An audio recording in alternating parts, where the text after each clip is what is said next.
Go, go. Welcome to RV to Freedom Live with Carenza and Brandon. Howdy. So, guys, we're talking tonight about attitude and how that can affect your adventure. Yeah.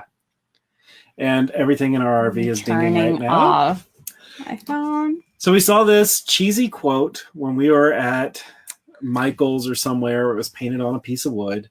But it's true. The difference between adventure and an ordeal is attitude. And that's from Bob Bitchin. Bitchin' Bob said that. Well, he's a cruiser. He's a cruiser and a Harley rider. Nice. So yeah. he's got this nomadic kind of thing going on too. And it's really true. So let's see who we've got joining us tonight. Like we said, we're Carenza and Brandon. We run RV to Freedom, and that is a page dedicated to, and we're dedicated to helping future nomads hit the road smoothly. Yes. And we've got our Facebook group, rvtofreedomgroup.com, if you want to get to it. A lot of you might be watching from there. If not, go on over there. And we have a course called the Roadmap to Full-Time RVing, and you can find that at roadmaptofulltimerving.com. And we teach you all about how to do what we're doing. And right now we're hanging out in... Hiccups and all. Yes. Hanging out in Grand Haven, Michigan, right on the river, and it's pretty nice. We just rolled in today, so we'll be checking that out this week. Hey, Marie in Sioux Falls, woo! So this like all our past students are hanging out in South Dakota. That's South where Dakota's, we should be yeah, right we now. Should be that way. Hey, Lisa and Kat, and Kat's here, another student, and Susan and Christine. Hi, guys. You guys want to hear some silly tales of us acting, well, a little not so smart sometimes. Yeah. Let's put it that way.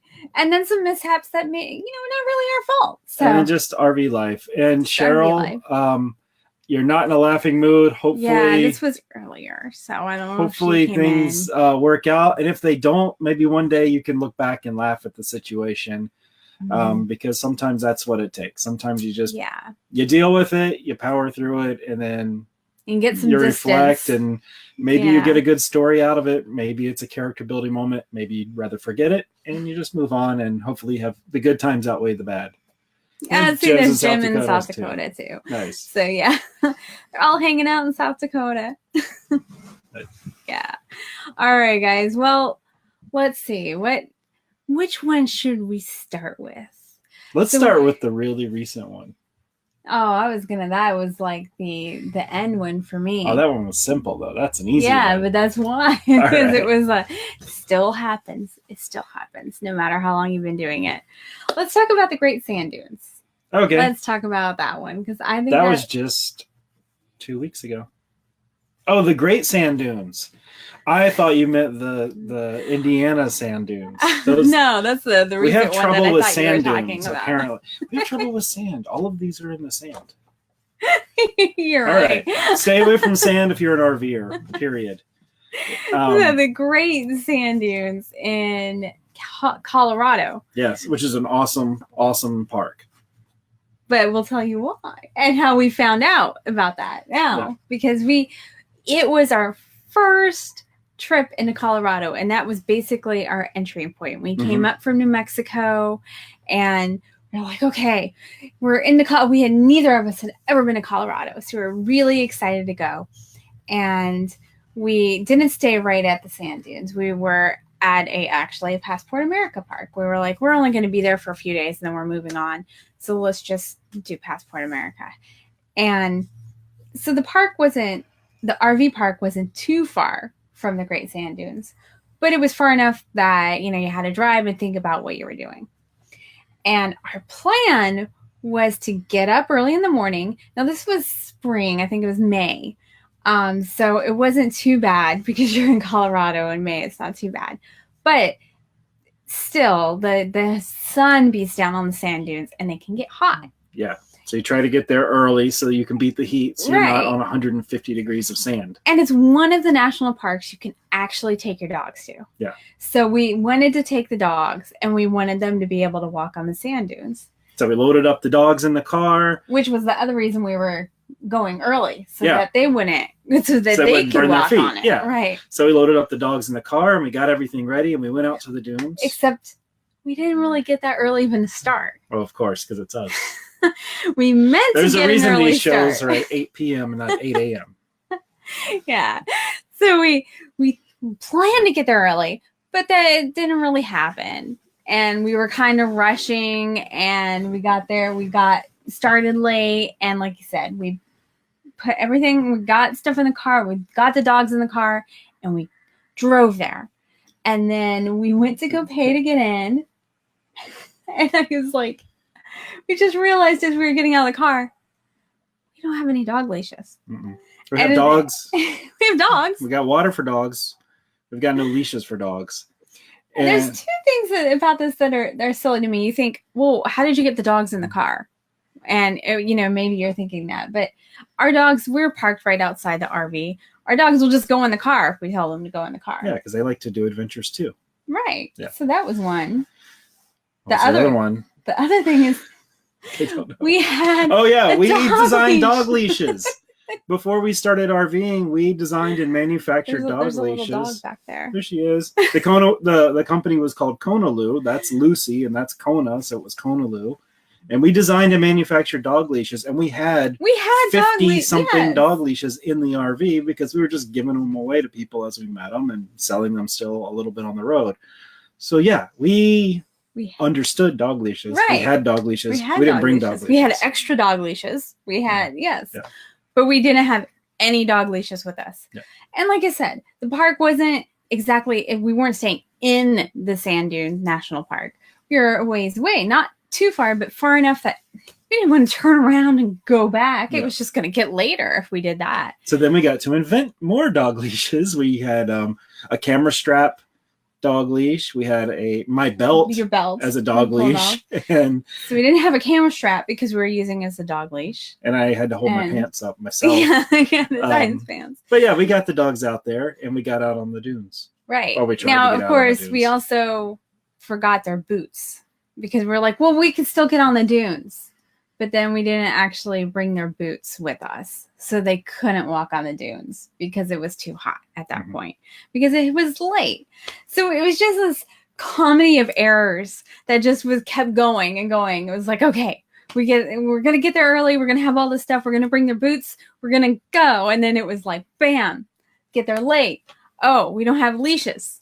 The sand's hot. Put their boots on. Oh, we don't have boots. And then we tried the sand and it was hot. And Hot. The dogs weren't having it. We were in flip-flops, and if the sand touched your feet, we weren't having it. So we quit. But fortunately, because it was early spring, there's a mountain off. It's the awesome sand dunes because you've got sand dunes like the desert in Africa, and then you've got snow-capped mountains, right next to them, and it's just the weirdest sight. But the mountain snow was melting, and it was making like a little stream, pretty wide but shallow stream, Yes. right in front of the sand dunes. So all the people were playing in it, and the Right. kids were It's playing like in all it. the locals, that's their beach. Yeah, yeah. It was. That's the it was kinda Colorado crazy. beach. Yeah. And then so the dogs were playing in it, and we were having fun. And We just walked up like the water, the Yeah. creek way, instead of trying to climb up on top of the sand dunes. We just kind of followed it along, and then we hung out in different places. You ran with the dogs. We had actually took art supplies with us and stopped and did oh, yeah, a I little forgot about drawing. that. Yeah. And it turned out to be one of the nicest places and adventures that we had gone to for having such a rough start where we could have just given up and been like, Yeah, it could have just been frustrated, Ugh. yelled at each other for you didn't bring the leashes. Well, it was your job to get them. Well, you put them in the car. Whatever. We were there and we were going to do it. So we solved it. We moved on. And yes, okay, so we didn't get to play on the sand dunes.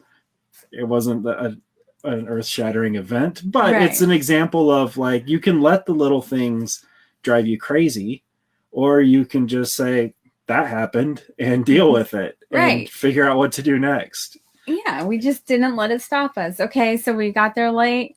all right, well, we'll do something else instead. Oh, we forgot dog leashes. We just made it up. Instead of turning around and going home, instead of fighting, we just figured out a solution and went with it. And it was still like, oh, this is kind of crazy. I don't know if this is going to work. Yeah. But we were determined and we just kept the attitude. And I had one of the best days that we've had RVing. One of our first things we've done in the RV in Colorado, and one of the most memorable. Yeah, just from. And that's the other thing with the memorable. I mean, if everything had gone smoothly, I probably would have loved. I thought the sand dunes were pretty amazing anyway. But it would have been just, and again, this sounds like, oh, we're so jaded because we travel, but just another pretty site we went to. Just another. Oh, there's a mountain. But yeah. And now we have like a story with it, and we remember how it was just this crazy thing that kept going on, and we were trying to make up dog leashes in the parking lot. Julie said, "What don't we make?" Yeah, we're both product designers, and if you know me, and Julie knows me somewhat now, I get fidgety and I have to make something. So yeah, I'm always making something.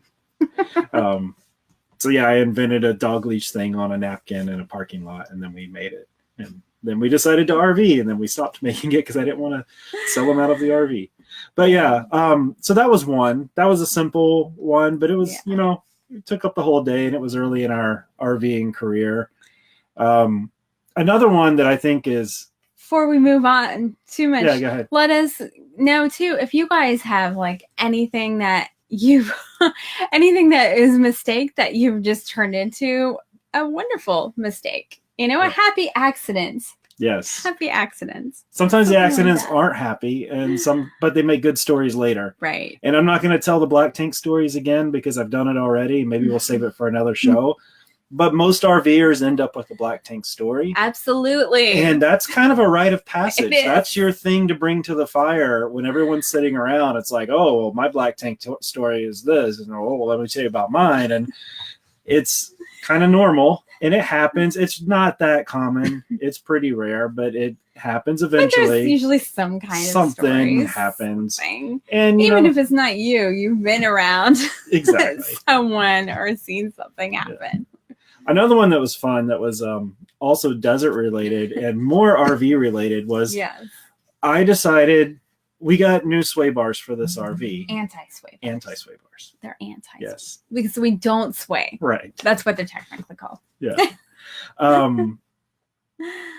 But I got new anti-sway bars for this RV, and I wanted to install them myself because I just wanted to, and I didn't want to pay anybody for it. So I decided I was going to do it while we were sitting in the desert boondocking, and I spent a couple of days on my stomach underneath the RV, and we have a blog post about it. You can see pictures of me laying on my RV with no shoes on because that's me.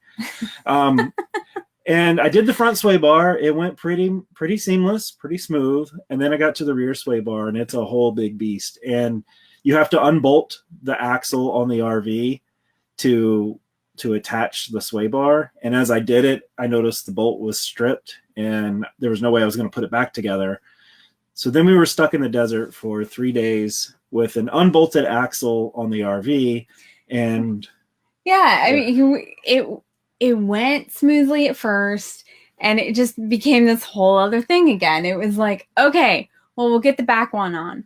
And didn't you actually need even bigger torque wrench or something? I ended up ordering things off of Amazon and getting them sent to a little store near the desert where we were to get parts to try to get this thing back together. Right. And like that was not, and you got that, and then that didn't work. No. And then we were trying to find a way to actually get some kind of sway bar put back on. Yeah, we needed the new U-bolts and new nuts. Yeah, we couldn't get the pieces we needed for our new one, so we still had to go find pieces for our old one.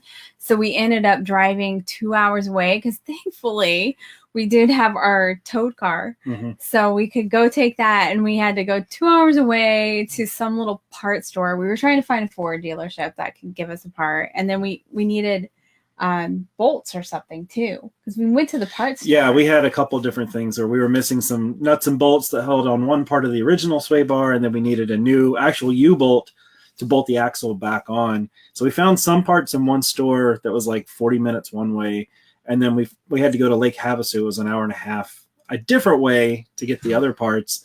And it sucked. Oh, that's right. I forgot it was 2 different places. Yeah. It was terrible. Like I was beat up.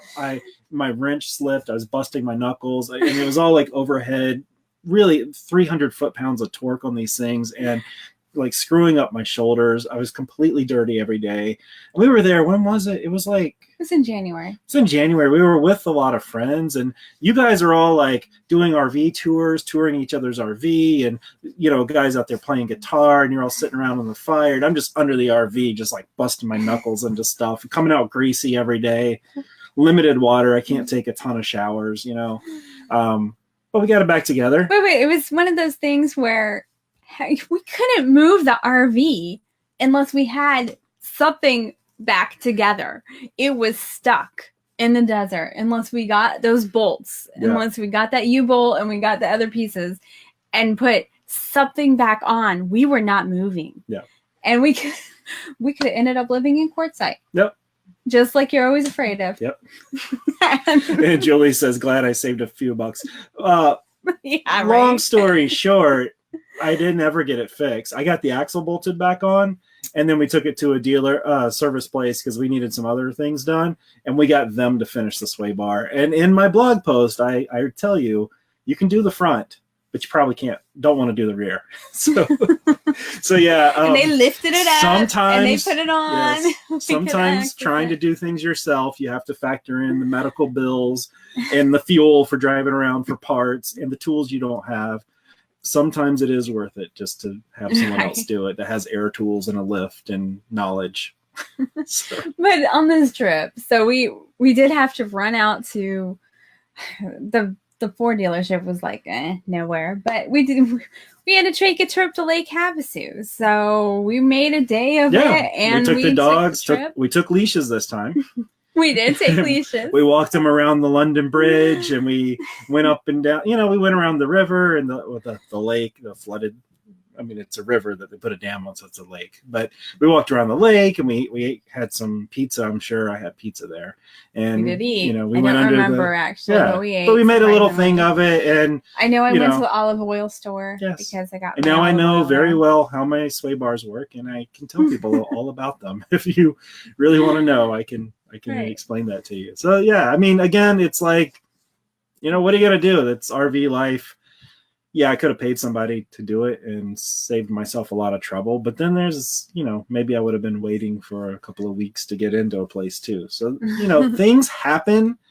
The point is that if you're the type of person that gets bent out of shape when every little thing doesn't work out exactly as you had planned it, RV life might be tough for you because things happen. These things are never built like we want them to be. No. We did a video of that already.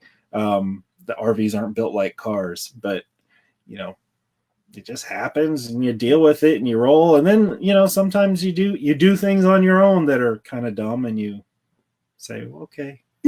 But you just have to roll with it and just keep up the good attitude if you can. Sometimes there's things that happen that aren't great and you have to get a little distance from them. But those kind of little things that happen, you just got to roll with it. It's the best way to go because there's nothing to be done, and it can turn out to be a great thing, like the sand dunes. It was a rough start. It was a rough morning, but it turned out to be one of the best times we had. Yeah. And I was looking at Susan's here. Yeah. Yeah. Went to Disney with your kids. You got a flat on the truck. Of course, I always get a flat when you don't want one. A major leak in the camper when you arrived. Couldn't find one of the kids' tickets. Oh my god. You woke up with vertigo. Yeah, a crown fell out. Then you broke down and cried because I think you're allowed to cry after that. After all of that, you're allowed to. But now you can look back and laugh at it. And yes, those sometimes you need that bad to kind of make that memory stick real hard or something. Yeah, or just it's so the most memorable trip. Yeah. Or sometimes it just helps you appreciate the really good times when you're like, oh, this is really nice. I should remember this so that when I got a flat tire and I'm sitting on the side of the road waiting for them to come, I'll remember that time I was sitting on the pier in Key West or something. Right. And Jim, I hope it's an accident, but not a happy one yet. Don't remember what happened with you guys. I hope nothing bad has happened recently. Let us know. And Eric never had any trouble before he went full time. Yeah. Exactly. Just because you go full time and it's like you get to travel and it's wanderlust and wonderful, it doesn't mean things don't happen. Yeah. Still life is still life. Just like Sandy said. It just happens in life, and it's true. Yes. And it still happens. We've been almost 5 years on the road, and things still happen. I mean, we've got down a lot of stuff, a lot of those kind of kinks that we had to work out in the beginning. We've got a lot more of that down. But, sometimes you shouldn't be making reservations at 11 p.m. at night. Yes. Because then you might not notice. Well, Krinza she scored as a week at Indiana Dunes State Park with only like a 2-week window in the heart of summer. And I'm like, that's awesome. I've done things like that before. I scored a bunch of stuff down in the Keys. That's true. So, but she, 11 o'clock at night, about a week before we were going to go, or it wasn't even that far, was it? I don't know. 3 or 4 days before we were going to go, she got online and she got us a week in Indiana Dunes. Then we pull up to Indiana Dunes in the RV with the tow car behind us, and we paid the $12 to get into the state park because you got to pay to get in the state park. Then you get to the campground. Right. They didn't have it all together. Yes. So you couldn't try. So then we pull up to the campground, and I say, hey, we have a reservation. They're like, what's your name? And I give her the name, and like, I don't have you on the computer. And then I was like, gave her my name just in case. And then she knew the site numbers. So I gave her the site number, like, you're not in here. And then we're like, and then I looked at what'd you do? Email. And the crazy thing is, I had looked at the reservation before I hit enter on it. The dates were correct, and it was the days were correct, but it wasn't in July. It was in September. Yes. So we had a beautiful reservation for September in the Indiana Dunes State Park. Reserve America things where they do find the next time that campsite's the campsite's open. And it just happens to be that July and September are the same days. And so I didn't catch it. And somehow I just glossed over the fact that it says September. And in 11 o'clock at night, I probably should have been trying to make reservations. Yeah. And then you even saw it and didn't catch it because you said, I saw the email come in and I just didn't even open it and look at it. So why would you? I know, but I should. It helps. When we hook up the RV, we both walk around and look at it. Maybe we should both check the reservations. Yeah. So we pull in there. Yeah. She said, we don't have a reservation. Krinza's like, it's for September. And I just turned to the girl. I'm like, okay, then I guess we'd just go this way to leave. And then we left. And we paid our $12 to help the Indiana Dunes State Park stay nice and pretty. I didn't bother on getting that back. But and we quickly found another campground. No, we're not going back in September. No, I know. We canceled that one. I was like, do you want to go back in September? Nice, though. Because we do have reservation now. You should go. It's nice. But again, that could be a spot where we could be like, why didn't you do this right? Blow up. He could have just gotten angry. And he was just like, oh. Okay. All right. Well, we need to find something else because, of course, it was also a day where I don't think we were doing this show. We're doing the Q&A that we do in the course, and we wanted to make sure that we had time to get set up with the camera and everything for that. So we had stuff happening, but we were able to find another campground quickly, and that campground, it was a private campground, but it had huge spaces. Yeah. Like more than you would even find at any there was a state whole park. little camp it was on the weekend, 4 or 5 families were all camped in a circle with a bunch of tents and huge tarp, and maybe they were noisy, but they were so far away, and they were our neighbors. But they were so far away that I didn't even notice them. Yeah. And the lady that owns the park, she came by as we were leaving. She's like, I hope they weren't too loud. It gets loud on the weekends. I'm like, no, that was really, it was fine. It was nice. And it was just, there was so much green space. It turned out to be a great park and a great space for us to get to different things. Yeah. So it worked out well. And even if it hadn't have worked out, we're comfortable enough in our RV and our camping styles that we would have found a Walmart or a truck stop or a Cracker Barrel or something, regrouped, figure out what to do, and just, dealt with it and gone somewhere else. We've got batteries, we got water, we've got propane, we can survive and, deal with it. The dunes will still be there next year when we come back. So yeah, Jim, we're seeing your story that you, forgot about the rear of the RV, the fifth wheel swinging out, and yeah, that swing will get you sometimes. Yeah, ours has a little spot on the wall where it looks like the previous owner went too close to like a stop sign, because it looks like a piece of metal just kind of vibrated down the side of the section of the RV. Oh yeah, we don't mind sharing the name of the park. What was it? It was Sand Creek Campground. Creek.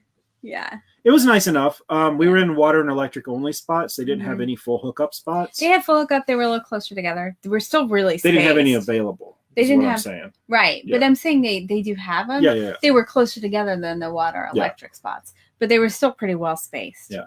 And so Sand Creek Campground in Chesterton, Indiana, or the Indiana State Dunes. I was going to say, if you can get in the dunes.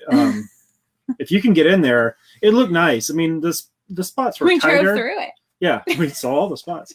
The spots are tighter like you'd expect in a real popular area, but it's walking distance to the dunes. And the dunes right there, it's really pretty. That's where the blue water is that we had in our photos. The national park has camping, but there's no hookups at all. And there's not really any sunlight either for solar. So I don't remember all the sites, but I think it'd be pretty tight for a big fifth wheel. It's more like pop-up trailers and smaller campers, Class C's. Like we could have squeezed in a spot, but we didn't do that. Yeah. So that might be completely booked up, the state park, because we were looking to see if we could get into, because it's a popular area. But the Sand Creek Campground, it was nice. Yeah, it was fine. The only thing I didn't like is she needs to trim the trees on the entryway because they're too low. Like I'm hitting my solar panels coming in, and there's fifth wheels and motorhomes and stuff in there, and they're all hitting coming in. But once you're in, it's all right. Maybe you can call ahead and tell her to trim the trees before you get there. Yeah, we have a super tall fifth wheel. Yeah, can you please make sure? I just thought Mary too. They booked the weekend after Memorial Day by accident one time. Nice. Luckily, they still had overflow site. That's good. Yeah, that happens. That definitely happens. And as full timers, I was just gonna say we forget holidays sometimes. Oh yeah. So that happens to us. Spend a 4th of July in a parking lot somewhere because you forgot to book anywhere. Well, not 4th of July is pretty easy to remember, but some of the holidays where it's a work holiday, you forget. And like Memorial Day even, sometimes you forget that it's just like, oh, well, this year I didn't think about it, but we happened to be at Escapades. It was okay. Yes. Yeah. or the conversions before Escapade. It was like, oh, well, we already have that booked. I don't even have to worry about it. Yay. But we've been pretty fortunate. None of our problems have really been huge or impacted as much while we're traveling or something. I mean, we've had a flat tire, but it happened while we were in, like we picked up something leaving a service place, going to an RV park. So we caught it in the park. We didn't blow it out on the highway. So we dealt with it. But what we've noticed from our friends that are longtime full-timers is the attitude. Like they've had serious issues. They've had, part of their car become disconnected from their motorhome while they're traveling in Alaska and smack into the back of their motorhome and, cause issues, but they deal with it. They don't let it just shift their whole attitude and ruin their whole time. They just chalk it up as RV life, go find somebody who can weld, get it welded back up, and remember that you're in Alaska now. Right. And someone that was in our course, and we did a video with them, they had a tree fall on their brand new RV 1 month into full timing, and they didn't let that stop them RVing. They had the right insurance. They took care of the issue. They got another brand new RV, and it was a hassle, whatever. Right. But it's a story they have, and they've got some great pictures to show now. So yeah, things will happen. You're in a rolling thing. You're living in lots of different places. keep your mindset right. And Jonathan, yes, Yes, all that that's what I motorcycle mean. touring, exactly. It is all part of the adventure. Yes. Totally right. Goes right It's back to what all Bitch and part of Bob the said. adventure. The difference between an adventure and an ordeal is your attitude. Yeah. So don't let those little things bother you. Don't dwell on them. Just work past. You know, it's you can if you come to situations sometimes, and we have some friends, they said when they hit something, like maybe they come to an overpass that's too short for them to pass through, to go through, and they just pull off and they make a sandwich. Yeah. And that's what they do. Yeah. And they just make a sandwich. So, you know, that type of thing, you're just like, okay, well, I can't get through it. There's no reason to like make it ruin your day, Yeah. or, you know, get mad at each other, or, you know, do anything where it's just going to become a horrible thing that's going to turn into a whole ordeal. Just stop, make a sandwich, get turned around, figure out how to get out of there. Yeah. You know, figure out how to make it part of your adventure, and you'll have a story to tell later. Exactly. And Julie was saying that their truck needed to be in the shop, and they knew they'd be stuck for a few days without a vehicle because they had a little travel trailer. But luckily they found a great spot on the lake to park by. So they had a lakeside while they were getting their, you know, what better way to get your car serviced than to be sitting at a lakeside instead of a service waiting room. Right. And then they had their friends come to camp near them, and yeah, it's easy. And you know, there's so many surfaces now. Services. I can't What are you talk. trying to say? It sounds like I'm saying surfaces, but services. Sorry, I don't know what's going on. They make life easier too. There's Uber and Lyft and all kinds of things. In most places you're going to be near, there'll be some way to get around. If you have a truck and trailer and something happens to your trailer, you've still got the truck. If something happens to the truck, you've still got the trailer. Motorhome, towing a car, there's always something you can deal with. And, you know, be prepared. Take some stuff with you. Make sure you've got water in your tank and you've got propane and food in the fridge. But if you got to sit on the side of the road for a while, you sit on the side of the road for a while. I mean, even Chris and Cherie, they had their brakes go out on the side of the road, and they just sat on the side of the road for a few days waiting for a random weird part for their old bus. And it turned out another friend of ours was going through the town that had the part and picked up the part and brought it to them. And they just lived on the side of the highway for a while. Yeah. Sometimes it's what you gotta do. It's all part of the adventure. Kimberly's third trip. Big hailstorm. Wow. Yep, big hailstorm hit on Saturday night. Hole in the vent cover, major damage to the pickup. Yeah, but that's what insurance is for. And carry things like a Turnabond tape and some plastic. So if you get a hole in a vent cover, once the hail stops, you get up there and you tape it off, and nothing's getting through a Turnabond anyway. And yeah, how you deal with the hail is up to you. We saw a guy who has the same vehicle I do, and his got hit with hail, but he takes it off road. He knows it's going to get beat up anyway. He just took the money and used it to buy a new bumper and a new rear end and a new suspension kit, because he's like, it's going to get beat up anyway. Why, pay to get it fixed and repainted? So take the money and make it better. Man. Yeah, that sucks. Hail is one of the things I think I worry next to tornadoes, but tornadoes are rare. Hail is a lot more common. That's one of the things I worry most about, because these plastic vent covers on the roof, they get super brittle when they age. And I just replaced the fan, and when I was taking it off, it broke in my hands. So yeah, it sucks, but you deal, you move on, and you got to sit in a cool hailstorm. Maybe, I don't know. Yeah. No, you have a story to tell. Exactly. You have a campfire story to tell. So I do have a favor to ask you guys.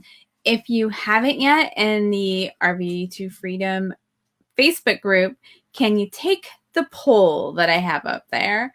I will paste in the comment here, the link to that. Yeah, there it goes. And that will take you right to it. So this poll is actually asking about what you guys want to know about, really, we're creating resources for future. some more resources for you guys, and we want to know what you want to know more about. Yeah. So you can pick one, you can pick none, you can pick everything on that list. Yeah. Just go click it.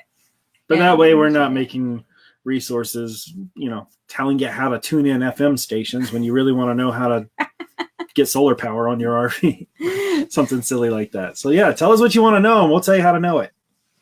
Yeah. But yeah, so just be chill. And if you're having a hard time with little things in life, try to think about why that is. And is there a way that you can deal with those in a better way? And if not, RVing is going to have a lot of little annoyances. So understand that's going to happen. And you have to either be prepared for that and understand it's just going to hit and it's going to happen. You're going to deal with it. Or you might not want an RV because that's just a fact of life. One day they'll build these things better than they do. And the roads will be smooth and the campgrounds will all be automated and everything will happen perfectly. But right now it doesn't. Right. Yeah. And thank you, Kat. So she just said we know her. She jumped right on it, on that pole. So that's good. Let's see. What did Eric say? They work hard to not having to be at places at certain time that can't easily be changed, which is pretty easy as full-timers. Yeah. It makes it a lot easier just to change plans on the fly when things go wrong. Most of the time when things go wrong, I can hardly recall what the original plan was and nice. Just roll with it. That is true. Nice. Yeah. Krenza keeps, bringing up the sand dune story with the dogs. And like, I don't remember what time of year it was. I don't remember what we did. I don't remember any of it. But I remember running in the water with the dogs and playing on the sides of the dunes where it wasn't hot and just being out there. And so, yeah, Ted and Sharon, yes, rain on the motorcycle. That's I always. So they went on a 2-week adventure on the Goldwing, which is a motorcycle, with the Bush Tech trailer attached. They left the house with no destination, no reservations, and no idea where they were going. They outran the rainstorms for miles because they didn't want to stop to put on the frog dogs. Wow, you guys. Went to South Carolina, Georgia, Alabama, Tennessee, Indiana, and they left the whole time. Best trip ever. Nice. That's nice. awesome. You'll be good RVers. Yeah. Yeah, one of my first times out on my motorcycle, I did a poker run where you go from place to place and you pick up a card and whoever gets the best hand wins. And it rained like the whole time. I didn't have rain gear and I'm just sitting there getting soaked. And then after it was all over, on my way home, I went to the motorcycle shop and I came in. I was like, "Do you sell rain gear?" And I was just drenched head to toe. And he's like, "Oh yeah, here, let me help you. Let me get you set up." I'm like, "I don't need it now. It's just for next time." But yeah, I used to enjoy riding in the rain. Something about I guess that's why I like scuba diving too. It's like being closed off and and focused wet. And wet and underwater. And because you're closed off in your helmet. Yeah, but you can't hear things the same. There's not as many people around and your view's narrower. I don't know. It's stupid. Yeah, so Marnie, of course, wants to create some smart ass options for the poll. Right. That was my hand on the chair. Stop that. Thank you, Julie, for keeping her in line. Yeah. No, I'm just kidding. Knock it off, Marnie. This isn't a place for joking. This is serious. We're learning here. All right, guys. All right. Well, I hope that it was a little levity here for some of the things, and remember to keep a good attitude. It helps. It helps even when you have stuff going wrong. And we've had weird things where we had to pull over on the side of the road because we could see part of our RV flapping in the wind, and we had to get on the side of the road and somehow make it stay down. Yes, fix things. And it's like, oh my gosh, let's get that over here and get that done. But we try to keep smiling through it, or I'm like, I'm taking pictures of you doing this because this is fun. And I want you to, like, if something dumb or weird or strange is happening, start rolling the cameras because that's where we get paid. We're not paid, I don't know. But yeah, have fun with it. And you know what? You don't have to be happy about it either. You can be upset about it and you can be annoyed about it, but then just move on. Yeah. Get angry, get pissed, cry, whatever you got to do, and then pack it away and move on and solve it. Like make a sandwich, Mhm. eat it, angry, eat it, whatever. Make, and then when you're done, pack it up, stuff it down deep so you don't think about it anymore. Bottle it up real well. I'm just kidding. But move on. This is RV life. This is, you get to travel. You get to go all over and do all these things. Yes, your tires blow out. Yes, your engine fails. Yes, your air conditioner stops working. So what? You got to live by the beach, and you got to go to a mountain, and you get to go to all these places no one else goes to. And they could do it too if they wanted to, but they're not here and they don't know any better. So let's go have fun, and whatever happens, happens. All right, guys, just remember to take the poll and popping it in one more time just to make it easy. And yes, Jonathan is right. 2 years down the road, all crises become family stories that you tell others. Yep. That's absolutely right. Yeah. And we all need campfire stories. Yeah. You got to have something good to tell each other. Yeah. And we're not, we would like to tell each other about the awesome places we've been and cool things. But really, it's a lot more entertaining when you can tell a black tank story. Yeah. And you need to tell them to other RVers. RVers. If you start bringing up black tanks at the dinner table with like the rest of your family, it's not going to work. And also, like, if you're telling, oh, it was so terrible, the air conditioner didn't work and the tire blew out, and I was sitting there in Colorado next to this mountain and it was a little bit chilly. They're like, dude, I was in a cubicle all day listening to my boss yell at me. Like, your story is not compelling. So save those stories for campfires with other RVers. That's why they're campfire stories. Exactly. We can all talk to each other. We all get it. We all understand. And we all laugh and move on. Right. Or we help you fix your RV. Right. That happens a lot too. Yeah. All right, guys. Anyway, so yeah, I hope the levity helped a little bit. I hope everyone has a good time. If you want to learn more about full-timing and RVing, remember that we do have a course, and it is open now. Roadmap to fulltimerving.com is where you can learn more about that. You can learn all about it. Everything. Well, in the course. Yeah, but on the page, you learn more about the course. Oh, I got you. Yeah. Learn more about the course. Nice. Jonathan, yeah, they had lots of, when the RV to Freedom people met up in Orlando, yeah, you start to realize that the other tables are listening to you, and they're like, what are they talking about? Orlando's in Florida. That's where Disney World is. But I'm hoping maybe it was where in Orlando. But yeah. Oh, yeah. What is it, Celebration? Is that what it's called now? Or Disney Springs? Mm-hmm. One of those things. Disney Springs. Yeah, Disney Springs is what it's called. Yeah. Downtown Springs. I don't know. Something like that. They keep changing that. Yeah, they did that last year. I think it was around Christmas or something, Sandy, when they did that too. Yeah. Alrighty, guys. We will talk to you later. You gotta turn on. Bye. Bye. We hope you enjoyed this replay of our Facebook live show. Join our Facebook community to participate in the live shows and learn how to live in an RV. Go to rvtofreedomgroup.com to join the RV to Freedom Facebook group. And to be notified about our next live videos and more, sign up with the link provided below in the video description. We want to help you find your RV to freedom.